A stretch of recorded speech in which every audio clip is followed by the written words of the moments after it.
କହିବ ତା ମନ ବୁଝିବା ଯାଏ କହିବ ତମେ ଜଣେ ମେଡିକାଲ ଷ୍ଟୁଡେଣ୍ଟ ହେଇବି ଶୋଇ ବାହାଘର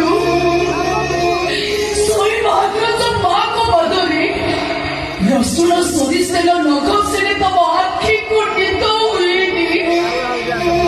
ଆଜି ସେଇ ମା କଣ ସହିତ ଲଢ଼େଇ କରୁଛନ୍ତି ଅଥଚ ତମେ ତାଙ୍କ ମୁହଁକୁ ଚାହୁଁନ କାହିଁକି?